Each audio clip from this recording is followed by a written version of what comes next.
নমস্কাৰ DN job update চেনেলটোলৈ আপোনালোক সকলোকে স্বাগতম জনাই এটা গুৰুত্বপূৰ্ণ খবৰ দিবলৈ লৈছে। আপোনালোকক জনাওঁ যে আমাৰ যি শিক্ষাকেতু পৰ্টেল আছে, শিক্ষাকেতু পৰ্টেলত ডেইলি এটেণ্ডেঞ্চৰ সংক্ৰান্তত ডিপাৰ্টমেণ্ট অফ স্কুল এডুকেশ্যনৰ এটা বিশেষ অৰ্ডাৰ ওলাইছে আৰু এই অৰ্ডাৰটোৰ জৰিয়তে জনোৱা হৈছে যে আমাৰ যিসকল শিক্ষক আৰু নন টিচিং ষ্টাফ আছে বিদ্যালয়ৰ, তেখেতসকলৰ মাজত ডিচিপ্লিন আৰু পাঞ্চুৱেলিটি বজাই ৰাখিবলৈ দুটা সিদ্ধান্ত গ্ৰহণ কৰা হৈছে। আৰু এই সিদ্ধান্ত দুটা হৈছে, 1 নম্বৰৰ যদি সিদ্ধান্তটো চাই ইয়াত আপোনালোকে দেখিব, শিক্ষাকেতু পৰ্টেলত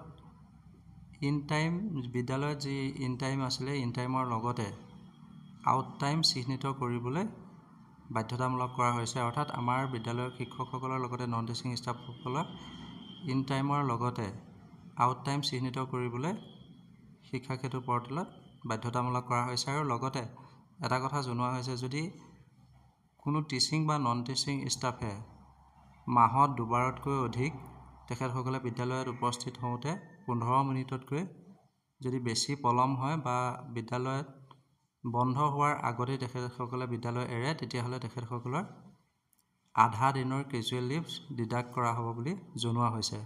আৰু এই যি অৰ্ডাৰটো আছে, অৰ্ডাৰটো তাৎক্ষণিকভাৱে ফলপ্ৰসূ হ'ব বুলি জনোৱা হৈছে। আৰু এনেধৰণৰ যিবিলাক আপডেট আছে, আপডেটবিলাক আমি সদায় আপোনালোকক দিব চেষ্টা কৰোঁ। গতিকে আপোনালোকে আমাৰ চেনেলৰ ভিডিঅ'বোৰ চাই থকাৰ লগতে যিসকল আমাৰ চেনেলত নতুন তেখেতসকলে কাইণ্ডলি চেনেলটো ছাবস্ক্ৰাইব কৰি ল'ব। ধন্যবাদ।